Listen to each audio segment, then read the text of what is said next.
This is now what I'm going to do. I'm going to present according to the deliverables which we have, which is recording video, slide presentation by covering the 5 functions of major functions of management and also 3 management styles. So now let us proceed. This is the outline that I will be explaining throughout this presentation.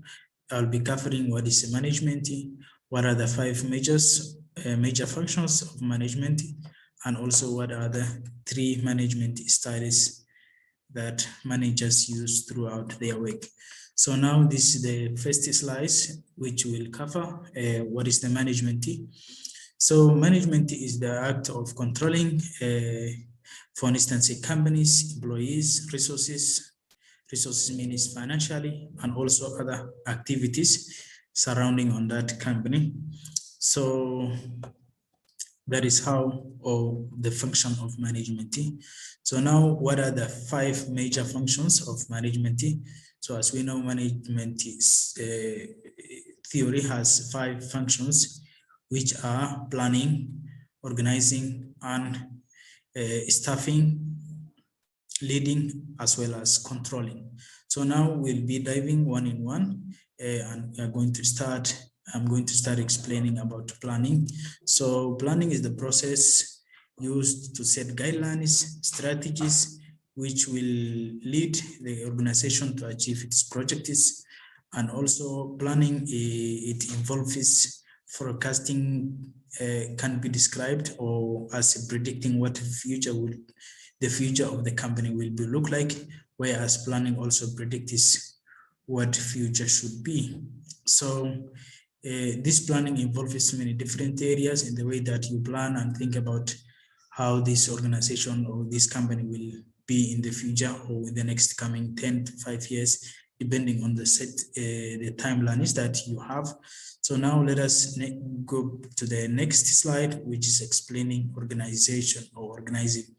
So things, when it comes to a company or in a certain institution, always organizing is very important, and organizing is the act of doing organization's work, employees, and resources in well contemplated.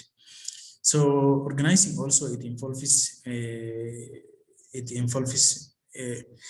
by creating patterns of relationship among workers, and also optimizing use of resources to accomplish their business objectives.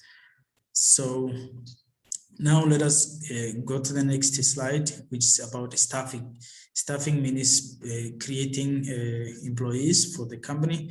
So the explanation of staffing is the act of organizing employees, recruiting, training, and awarding their performances. So these are the procedures when it comes to thinking about staffing.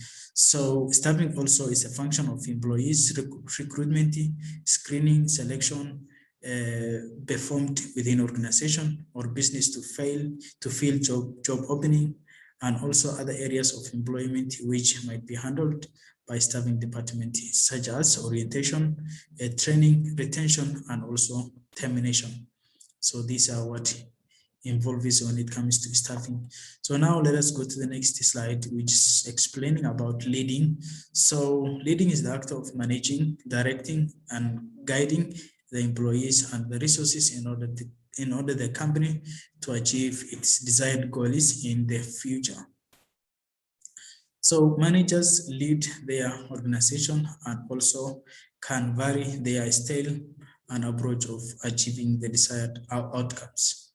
So let us go to the next slide, which is explaining controlling. So controlling is the act of taking responsibility of all activities that the organization is doing and making sure that everything is happening in right time. So managers lead the organization and also can vary their approach to the desired outcome or consequences.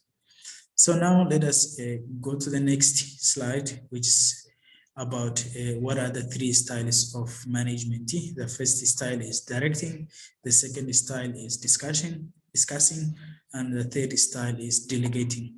So directing is the act of when the manager is directing or ordering the employees by telling what to do, and also the directing style, it promotes learning through the listening and also following the directions, which with this style, the manager tells the employees what to do, how to do, and when it needs to be done.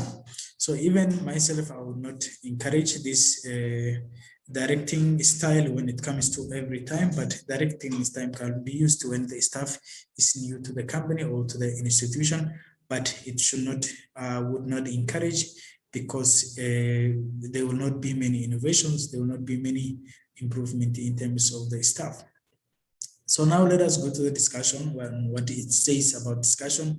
So discussion is when the manager and employees discuss everything and which is going the organization, such as solutions and ways forward. So discussion, it's more productive when it comes to or comparing to the directing, because the discussion style promotes learning through interactions. This style also practiced by Socrates, and the manager encourages critical thinking, lively discussion by asking employees questions about the problem, opportunities, and issues that must be resolved. So in this style of managing, it's really amazing because it creates a innovation, and whereby all the staff will be given an opportunity to share their thoughts so that they can come with innovative ideas which can solve the company's progress or problems. So now delegating, it can be also sometimes good based on my understanding. Delegating is when the manager or CEO give different tasks to all employees, or even sometimes it gives the same task by dealing differently. So using appropriate management style helps employees learn, grow, and become more independent. But even myself, this is not bad, but still more, I would say, not to be encouraged, because always doing things together, it is more important, the way that people generate different ideas, discuss, and also talk about beyond the boxes and come up with more innovative ideas. So this is the reference of all these things that I have cited, and this is the end of my presentation.